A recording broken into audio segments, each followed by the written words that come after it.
Incomparable Yellowstone, a panorama of life and a landscape like no other, a place where ancient conflicts play out in a fragile balance. But something has tilted that balance dangerously, and the park's magnificent elk are disappearing. But who's the culprit? The wolf, reintroduced 20 years ago, right when the elk numbers crashed? Grizzlies, who have always preyed on the youngest and most vulnerable elk? Or is it something more insidious and baffling? Now scientists are racing to solve the mystery of the disappearing elk.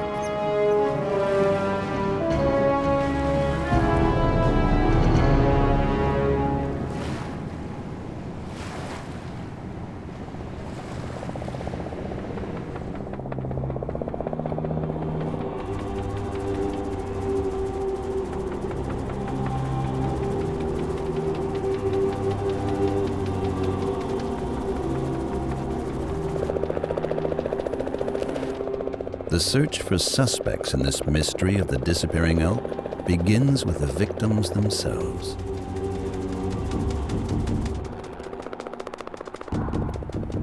Only 2 decades ago, the land was thick with these elk, nearly 20,000 of them. Now, less than a quarter of them remain.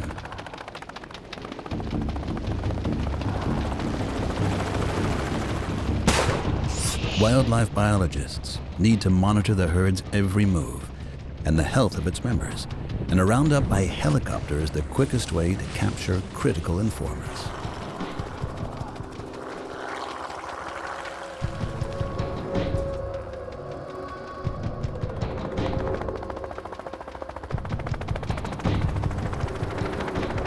It looks brutal, but the scientists have learned that this is one of the least traumatic ways to recruit volunteers for their mission. They move quickly to restrain the animals and get the samples they need.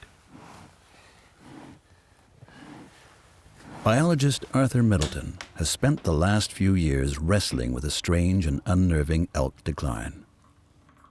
The questions were pressing, the project was already ready to go, and so I came across the state from the university up to northwest Wyoming, and I started my fieldwork.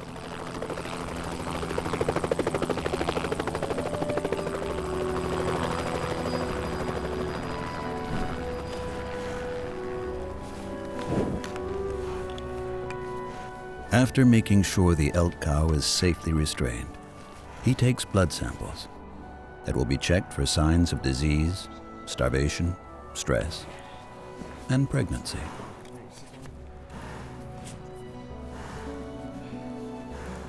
Then, Middleton fits the cow with a GPS collar that will transmit her position every 3 to 5 hours.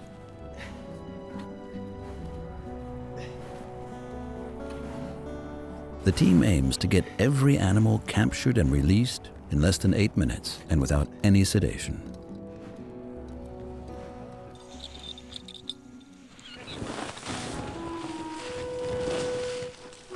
And then, the newly recruited informant is free again, unaware just how much vital information she'll be giving Middleton and his team, and that she could help expose the killer of her kind.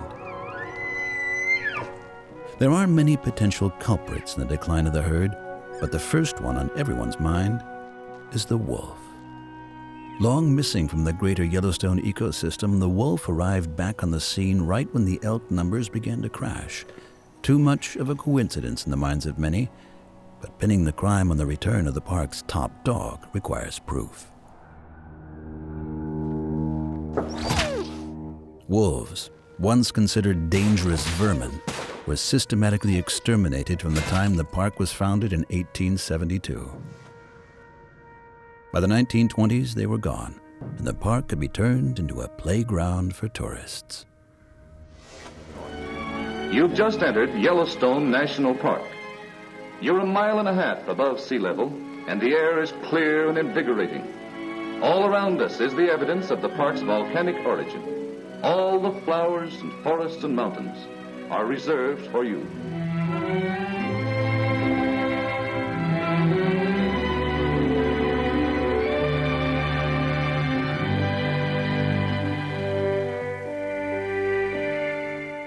Yellowstone National Park straddles the continental divide of the northern Rocky Mountains in Wyoming.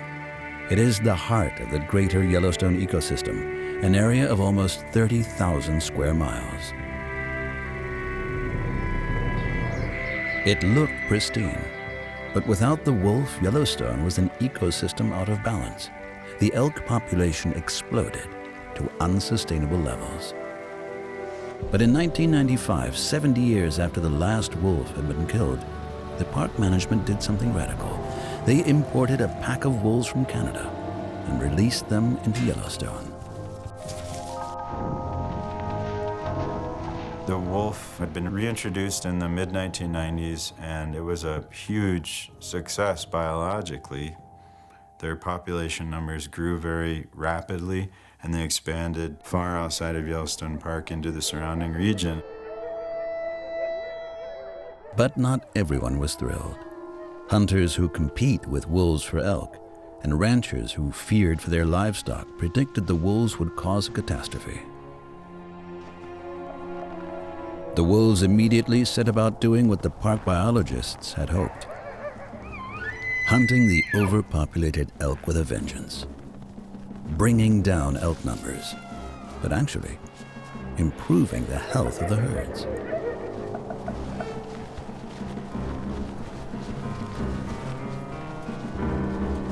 But 20 years later, it was beginning to look like the wolf haters were right. Elk numbers had plummeted by 80%. And as a few dozen wolves became hundreds, pressure grew to shut down the return of the wolf. The time drew closer and closer for their protections to be lifted. And that means their management shifts from a protection posture to more of a harvest posture, where the public is permitted to hunt wolves. The situation was urgent. If wolves could be hunted again, the whole success of the park's attempt to return Yellowstone to its original predator-prey balance was in danger. Enter Dr. Middleton, a young biologist sent to determine whether the wolf was not just a supreme predator, but a mass murderer, by observing the alleged victims. I came here to find the answer to a question that a lot of people locally and a lot of scientists had asked, which is, does the presence of wolves scare elk so much that they're losing fat, they're stressed out, and they're not reproducing? So I had to go out in the field and stare at elk. Monitoring the elk herd through Yellowstone's brutal winters isn't exactly all it's cracked up to be. And it was something new for Middleton, who was always just focused on wolf ecology. Contrary to what I was led to believe, elk don't really do very much. They're certainly not running into wolves all that much, and they're mostly just digging around in the snow feeding all day. The elk certainly don't look stressed, and they barely glance up at any wolf that isn't within sprinting distance. The results of the blood tests confirm what Middleton is seeing in the field. The cow elk are in excellent health, and over 70% of the females are pregnant. Stress can prevent pregnancy and cause miscarriage, so that doesn't seem to be the problem. But another result is disturbing. The tested females are older than expected. Only a handful is under 9 years old, far past an elk's prime. They generally don't live past 15. The herd isn't just shrinking, it's becoming geriatric. In winter, the herd seems healthy and relaxed. There are no diseases or parasites. They're just old. So something must be happening to them at some other time of the year that's killing off the young elk. Spring is coming, meaning the mass migration of prey animals in search of better grazing. Many of Middleton's collared elk are leaving the winter territories in the lower ranges and are headed to the high plains in the park interior, where there will be rich pasture just in time for calving.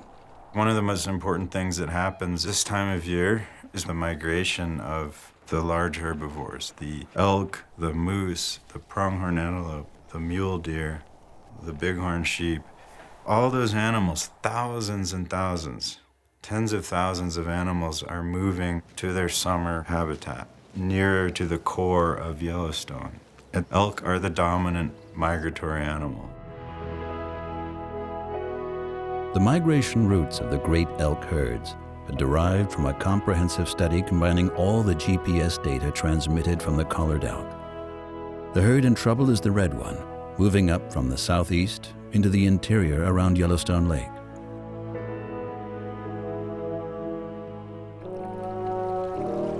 When the sun is already burning up the greens on the lower plains, there will still be fresh grass on the plateau. Imagine if you had to eat grass to make your living. Imagine if you were 500 pounds and you have to sustain that by eating grass. It's like the worst thing you could possibly have to eat in the world. As the elk slowly migrate back up into Yellowstone National Park, they pass through different wolf territories, with Middleton on their heels. But once again, he finds out that encounters between elk and wolves remain extremely rare, and the wolves are mainly scavenging. The reason it's so important is those migrations feed everything. Most of the predators and scavengers that we care about in the system. Middleton constantly monitors the movements of both elk and wolves with his tracking software. But there are setbacks as well. When an animal hasn't moved in days, he knows that he has lost an informant. Has the wolf hunt already begun? Middleton needs to find out what is leading to the elk's decline, and fast, or the poaching will continue.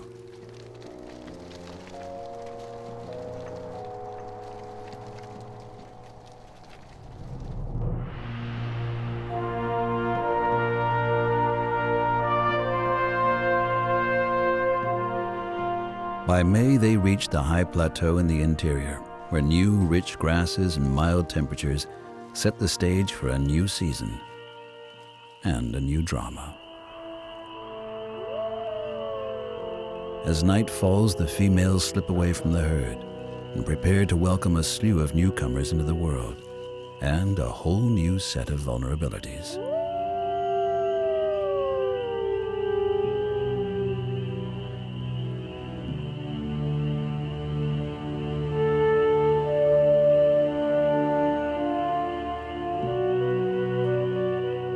Daybreak reveals the yearly miracle.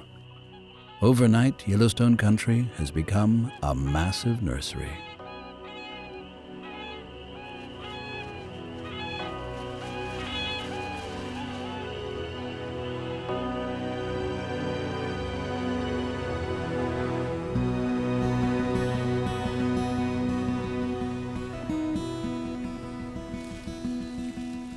The calves can stand within hours, but they won't be able to run with the herd for 2 weeks. So their mothers keep them apart and keep a close eye on them.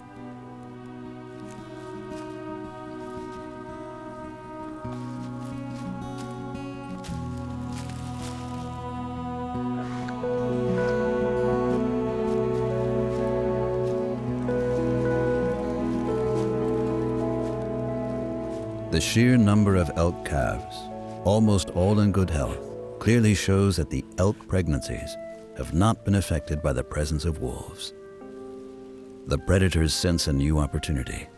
There is young, weak prey everywhere. But the predators have their own hungry young to feed. Wolves are devoted parents. The whole pack will do what it can to feed their pups. Bear families have emerged from hibernation, and the mothers haven't eaten in months.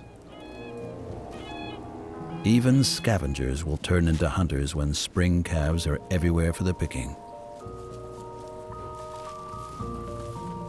But the hunters need to choose the hunted carefully. Bison calves would seem ripe for the picking, but they've already joined the herd and are protected by giants.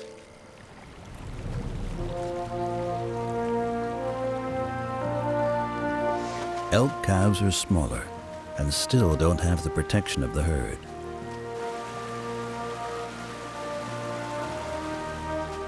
Elk mothers, too, are extremely protective. But young mothers can make mistakes. The elk cow knows that water means safety from almost all predators, but the little calf also knows that he's no match for raging meltwater. It could be a costly mistake. Wolves are on the lookout for unprotected youngsters.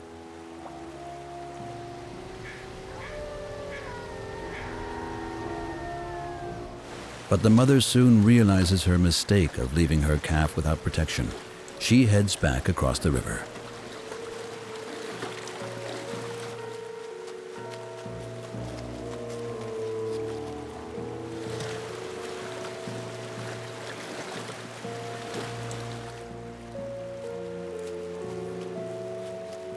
Fortunately, the wolf wasn't aware of the easy target.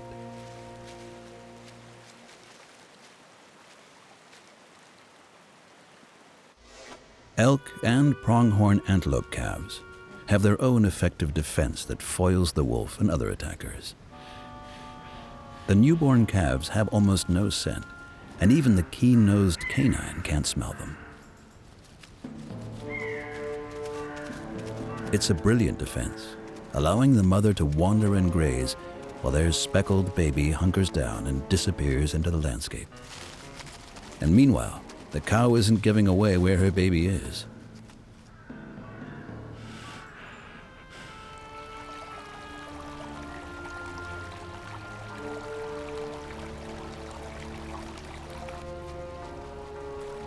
In the case of a protective elk cow, it could look like this.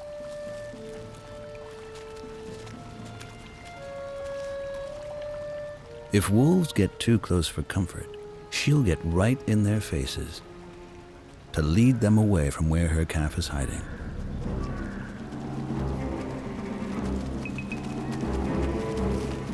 Knowing that she's fast enough to reach the haven of water,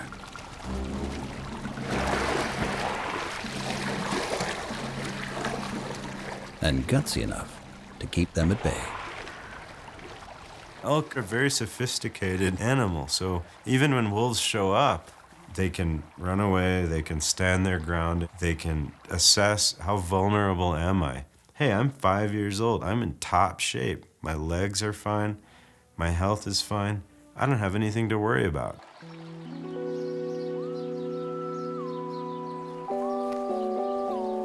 A few months later, the decline of the elk herd is still a mystery. The investigators are about to count the calves again, and the result is disturbing. You could have as many calves as cows because every cow can have one calf. So in late summer, only a few months after calving, we count how many calves there are, and if there's very few calves, then something during the summer, up on the summer range, is causing the loss of those calves. By summer's end, only a third of the calves are still alive. Arthur Middleton needs to reassess. The elk cows were in good physical condition in the winter, with most of them pregnant and showing no signs of wolf-induced stress. The herd is old, but they're carrying the calves to term and giving birth to healthy young. But then they start to disappear, and it doesn't seem that the wolves are taking enough of them to account for the decline. So, even though the elk numbers went into free fall at the same time as the reintroduction of the wolf, there's no smoking gun here, and the wolves are becoming less and less likely to be the elk mass murderers. Wolves are only one of 5 predators, actually 6 if you count humans, that eat elk, and they were not affecting these elk as strongly as everybody said they were. And so I spent a lot of time finding out what was not going on. I needed to find out what was going on. So what about those other suspects?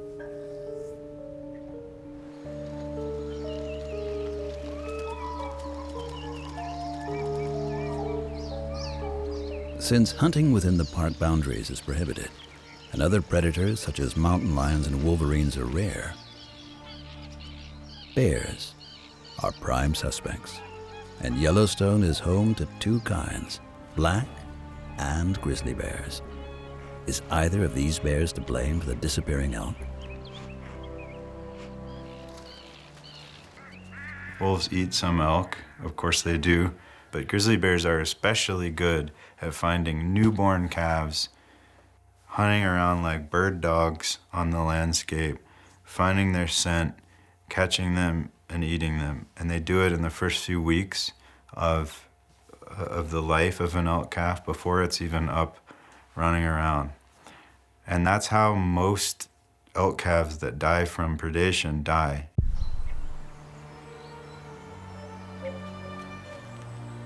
This calf, killed earlier by a grizzly, is still guarded by its mother.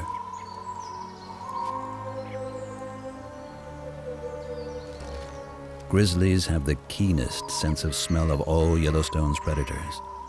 They can detect the nearly scentless calves in the high grasses that wolves and other predators cannot. The cow elk tries to distract the bear away from her dead youngster.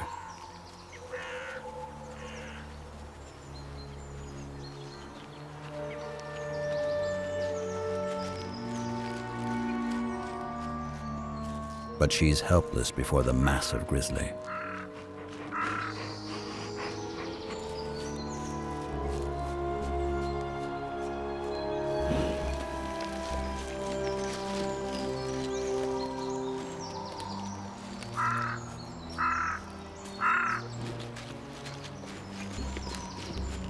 But if the bear is responsible for the elk's plummeting numbers, there must be something else at play here. Bears were around hunting elk calves while the elk herds were still enormous, even out of control.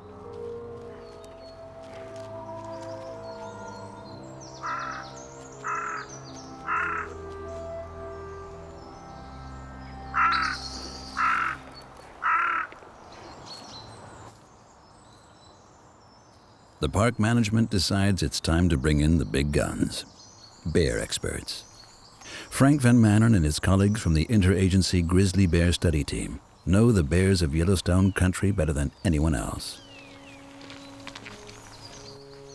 Hello. Grizzly bears are the iconic species in this ecosystem. It's an animal that is very powerful. You know when you're walking in grizzly bear country that you're not the most powerful creature in that landscape. And that's a sense of humility that I almost enjoy. Hey, bear! And if we can find a way to coexist with animals like that, I think we've accomplished a lot. The scientists never enter grizzly territory alone. In teams, they set out to check on their specially developed bear traps. These are surprisingly simple. A little low-hanging barbed wire surrounding a cocktail of animal blood. Irresistible to grizzlies. The barbs snag bits of bear fur for them to analyze, and cameras will catch them in the act. The camera trap shows a family of 3 passing through just 24 hours ago. And sure enough, they've left crucial hair samples for DNA analysis. The researchers hope to identify each and every bear and then follow the predators to find out about their eating habits. We can get a lot of information from these, what we call hair traps, because we're collecting DNA samples. That's basically like genetic fingerprinting. We can identify the individual, and there's some incredibly intriguing patterns that come out of that. Once bears are identified, the scientists can begin to figure out where bears are going in search of food, both inside and outside the park. Analysis of the animal's scat tells them exactly what the bears are eating. Grizzly bears are distributed in about 50,000 square kilometers of habitat, and it is listed as a threatened population under the U.S. Endangered Species Act. So our task as a study team is to help species and populations recover. But these hair traps are not enough to find out whether the grizzlies are the mass murderers of the migrating elk. To really figure out what's going on, they need to recruit the bears themselves as informants. 492, okay, slowly down. This bear's been trapped and sedated. He'll get a thorough medical exam before being fitted with a GPS radio collar. So far, the GPS data has been startling. We have seen movements during the middle of the day based on our GPS locations of 10 kilometers or more through a lot of areas where there was a lot of human use and nobody ever reported seeing him. Nobody had any idea this animal was crossing this landscape among roads and people, bikes and cars. It's really fascinating how these animals use the landscape and basically go undetected. The collars confirm what the scientists have always suspected. Bears are smart animals that are happy to make use of human-created shortcuts. They use the clear-cut network of paths created for electrical lines as ursine highways, perfect for covering long distances without being seen. And they'll use the telephone poles as scratching posts, as well as leaving chemical messages on them for other bears.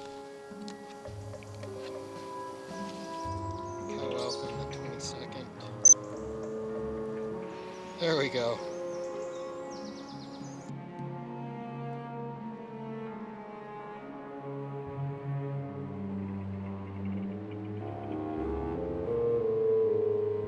The findings are great news for the condition of the bear population.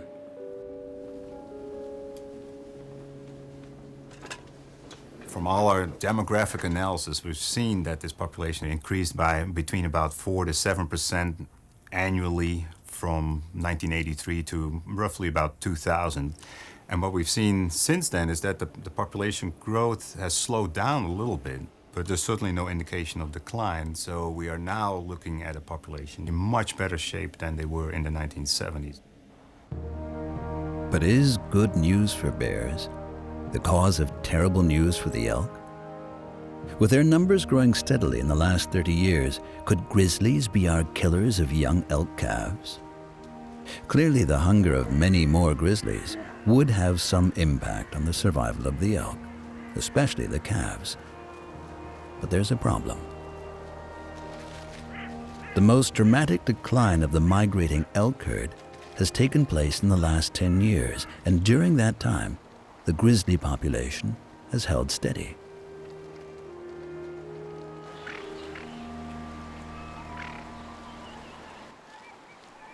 So now it's even harder to pin the elk murder mystery on a single predator, and the profiles of our potential serial killers get murkier. In a wolf-bear standoff over a calf kill, the bear is almost always going to win. But a chewed-up carcass with all kinds of biting patterns doesn't help the scientists identify the killer at all.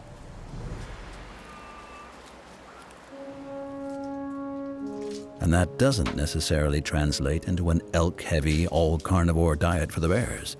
The analysis of their hair and scat samples show otherwise. Basically, what we found out was that it was incredibly diverse. Grizzly bears consume 266 different species of organisms. Plants, a number of different mammals, fish, insects. It's an incredible variety of species. We call them opportunistic omnivores for a good reason. After the 3 to 5 months of hibernation, they even eat dirt, volcanic soil, possibly to jumpstart their digestive systems. The potassium and magnesium may help kill off parasites that cause diarrhea. And of course, they need protein and fat as well, but a surprising amount of these nutrients comes from the tiniest of prey, in the strangest of places. During the summer months, grizzlies clamber up past 9,000 feet to reach precarious slopes of loose rock, often with young in tow. They're looking for little packets of fat hiding from the intense sun in the rocks.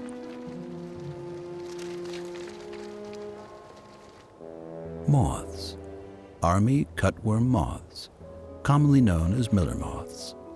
Here the moths can mate and spend the summer in the shade of the Rocky Mountains.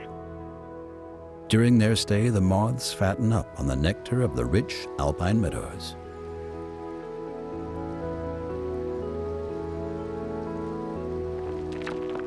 A single grizzly bear can eat over 40,000 moths a day. That's actually 20,000 calories of fat.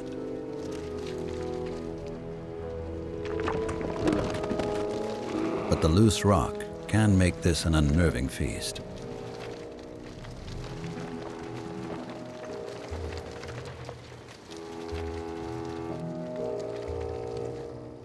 The diet of grizzlies is obviously very rich, and the chemical analysis shows lots of variability. We see diet differences based on individuals. Each individual is slightly different. We see differences based on where you are in the ecosystem. We see differences based on time. So from one day to the next, they could be consuming something very different, from one season to the next season, and even from one year to the next year. With so many food sources to choose from, why would grizzlies be taking more and more elk calves? Is something important on their menu disappearing? To complete the picture of the grizzly diet and collect vital clues in our elk mystery, Van Manen is examining Yellowstone's white bark pine forests, where squirrels are busy preparing for the long winter.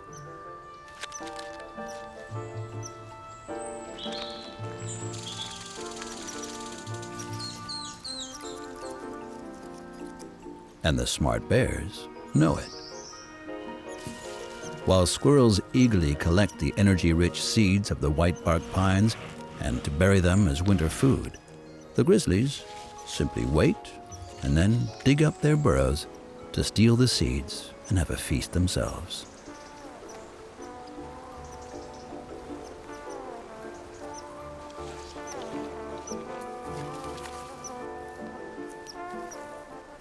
Whitebark pine is an important food species for grizzly bears. They actually feed on the big seeds of whitebark pine that are very rich in proteins and fats during the fall time. So it's also a food source that is available during an important time of year for grizzly bears, because that's when they prepare for hibernation. But the whitebark pine forests are dying. 72% of the big trees are gone, many killed by the voracious mountain pine beetle, which is thriving because of global warming.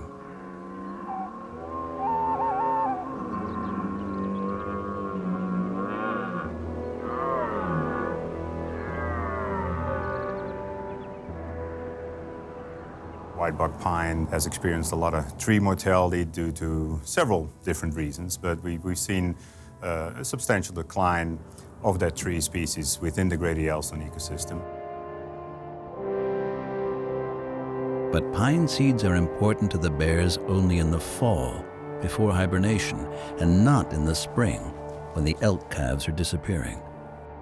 Still, the decline of the whitebark pine does provide an important clue in the puzzle. It shows how grizzlies react to a vanishing food source. We were able to demonstrate that they're not using whitebark pine habitats as much as they used to. So we have seen a response to that. But we haven't seen that they increase their home ranges or their movements. And instead, what we found was that they seem to be finding alternative food sources within their regular home ranges. The upshot? When faced with a food crisis, bears do not change where they eat. They change what they eat. So the question becomes, has something disappeared from the bears' spring and summer menu that is making them turn elsewhere for food? Especially among the bears that encounter the troubled elk herd as they arrive in the interior of the park in spring, just as the elk are giving birth? The answer? A stunning yes. Van Manen's hair samples show that bears around Yellowstone Lake aren't eating the fish that used to dominate these waters and their spring diets. For those bears near Yellowstone Lake, cutthroat trout were certainly a portion of the diet, and no doubt that use declined substantially. The results actually show that the grizzlies around Yellowstone Lake eat over 70% less cutthroat than they used to.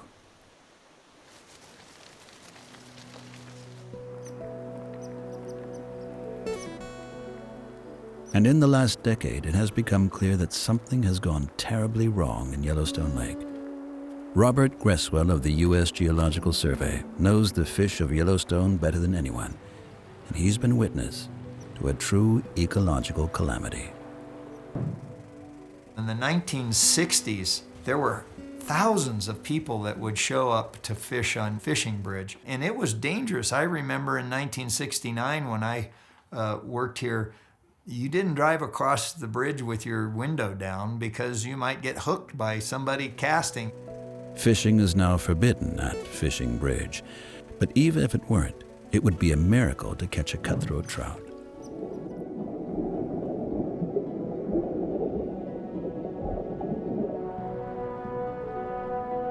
Isolated from other cutthroat populations when the last ice age created the impassable lower falls, Yellowstone's cutthroat became genetically distinct and the foundation of a thriving ecosystem.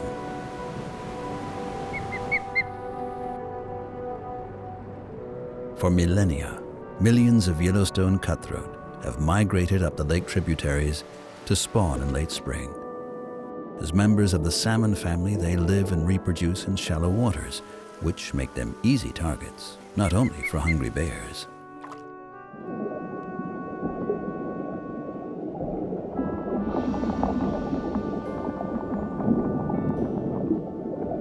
The Yellowstone cutthroat trout has a huge role in this ecosystem as a keystone species, as a keystone part of the food web.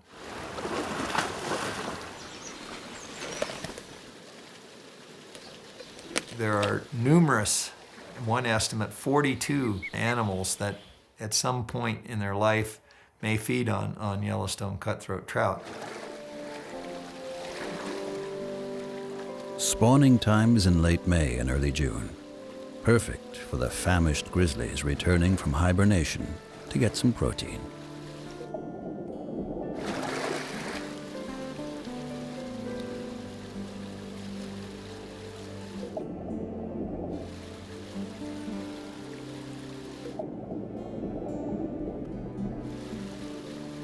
But something significant must have changed in the last years. And sightings like these, bears and ospreys fishing around the lake, are a thing of the past. Bears aren't eating anywhere near the number of Yellowstone cutthroat trout they used to.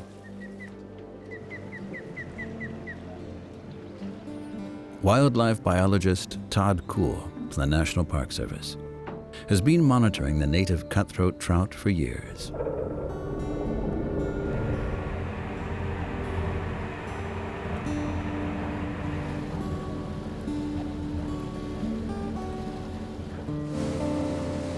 He takes one of his sons with him to visit one of the spawning grounds named Clear Creek, where he has installed a counting station. The changes are simply devastating. A decade ago, when I arrived to these spawning streams here around Yellowstone Lake, we would still see thousands of cutthroat trout migrating up them in the spring to spawn. At that time, you'd see ospreys flying by with cutthroat trout in their talons. It was common all the time. But each year, when we would return and monitor the fish, we would see less and less and less. And so, despite spending a lot of time out here, I haven't seen an osprey on Yellowstone Lake now in several years. The numbers confirm the awful truth. Just 20 years ago, there were 50,000 cutthroat passing through Clear Creek. In 2014, there were only about 100 individuals.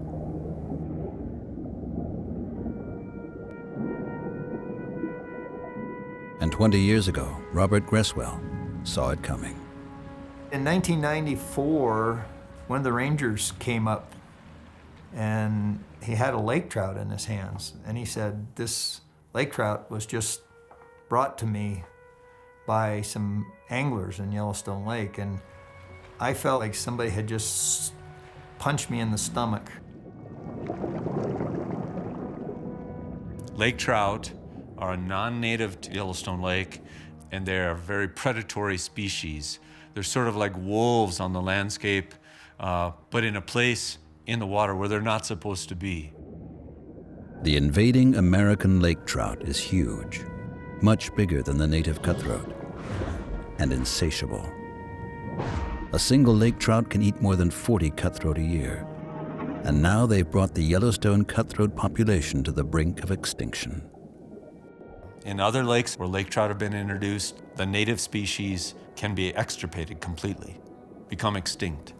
And so when the lake trout were first discovered here 2 decades ago, that caused huge alarm because of what we've seen happen around us already in these other places.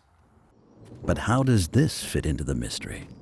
Why wouldn't bears simply switch from one trout to another? The answer, and the final clue to our murder mystery, was within the scientists' grasp. The trail of the elk killer has led the park management deep under the surface of Yellowstone Lake. The invasive trout live and reproduce deep in the lake and never migrate to shallow waters. So bald eagles, ospreys, and bears cannot get to them. But it has provided a vital clue in the elk murder mystery. If grizzlies, emerging from hibernation in the spring, find that their easiest and richest source of fat and protein has disappeared, what do? They won't migrate in search of other fish. The biologist studies have shown that. Instead, they'll stand their ground, adapt, and find another rich food source on land. And what is happening around Yellowstone Lake in late spring when the fish fail to appear? The migratory elk herds have returned to the lush high meadows to give birth, and the grizzlies, far more adept at hunting elk calves than wolves or any other predator, have had no choice but to up the ante on the newborns, and the elk population crashed.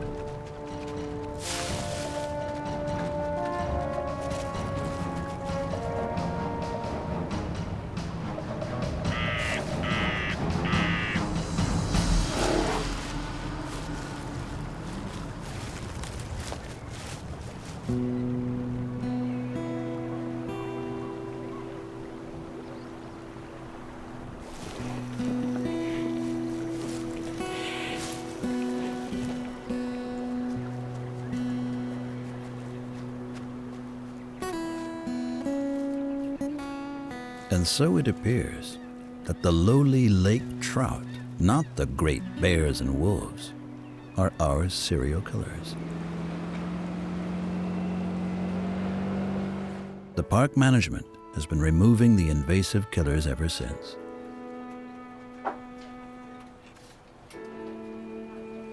Large gill nets, adjusted to the size and behavior of the lake trout, are deployed deep in the water.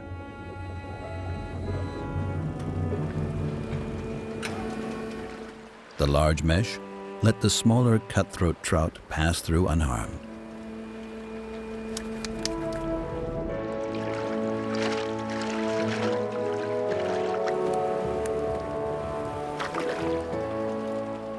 Each year, tens of thousands of lake trout have been removed from Yellowstone Lake, but the cutthroat numbers still collapsed.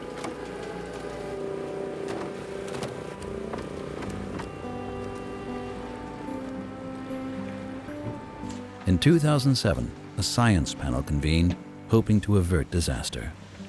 The panel unanimously supported the continuation of the program and, in fact, recommended that the Park Service increase the gill netting effort. We began getting bigger boats, more nets, larger crews. It's really turned into quite a massive effort, an aggressive effort, actually, to battle these lake trout.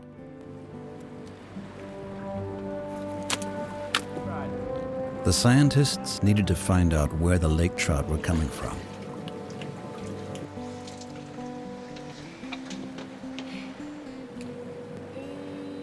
Therefore, they sampled the ear bones from the oldest and biggest of the lake trout. Under the microscope, The ear bones show growth rings like tree rings, showing how old the invaders were and where they came from.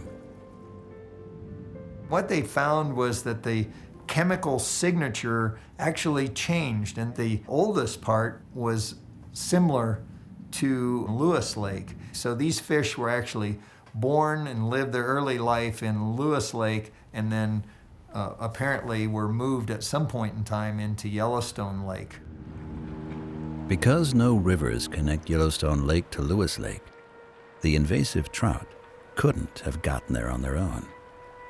The chemical signature showed that they'd been dumped there sometime in the mid-1980s. No one knows who dumped the fish in the lake or why. It may have been sport fishermen looking for bigger fish to fry.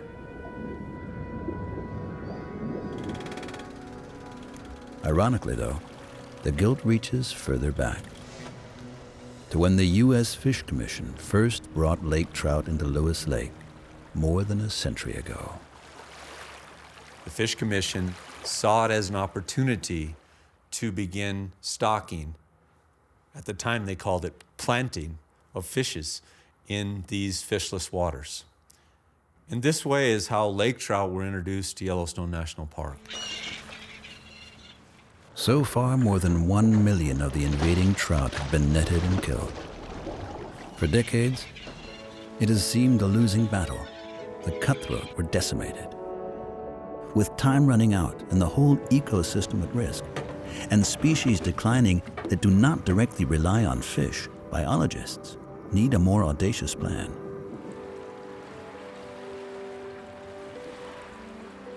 So Robert Gresswell and his team tag some of the biggest lake trout with GPS transmitters and follow them to their spawning grounds in some of the shallower regions of the lake.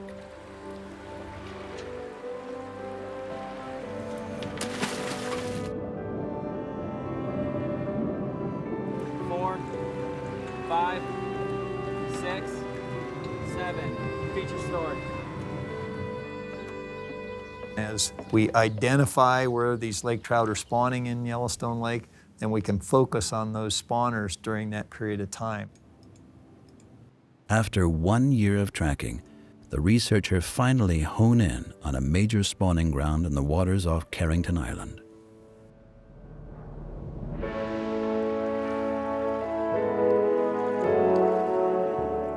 They're not visible, but the freshly hatched invader trout must be hiding among the gravel. An especially developed diving robot is sent in to drive them into the open water using mild electric shocks. Did you see one? No, it's just it may have been like a shock. Millions of nearly invisible hatchlings, when grown, will eat everything in sight. And there's no natural predator here that eats them.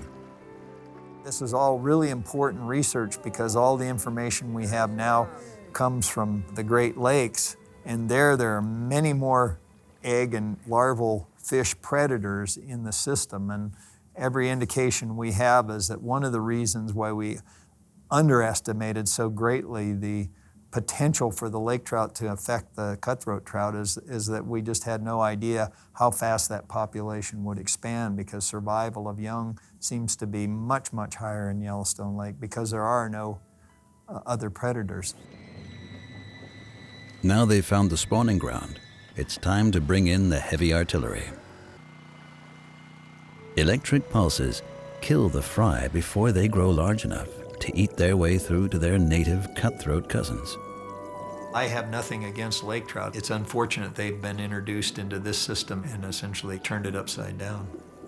But I do believe that we have the potential to see a re-expression of the cutthroat trout. Will it be exactly the same system? No, but I think that it can be something that resembles that system. And there may be real reason for hope on the horizon. Slowly, in the last 2 years, the invasive lake trout numbers are falling. When I first came to Yellowstone as a younger man, the ecology of this system was essentially unaltered. Now, working in the park, I'm driven to see that natural ecosystem be restored, not only just because of the natural ecology, but also for people like my son to be able to return here and see this place the way it once was, in its natural condition.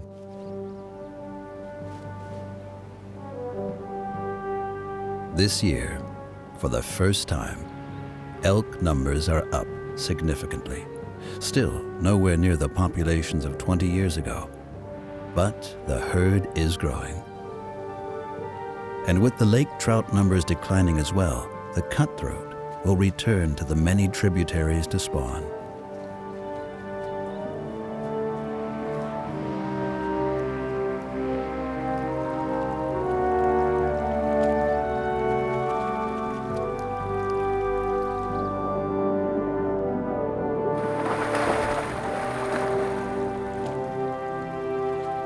But one thing is sure.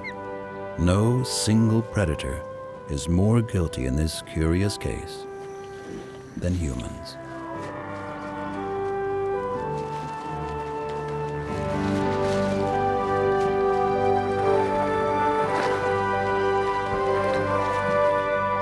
And perhaps, with a little bit of help, the ancient wisdom of Yellowstone is already turning the tide against our short-sightedness.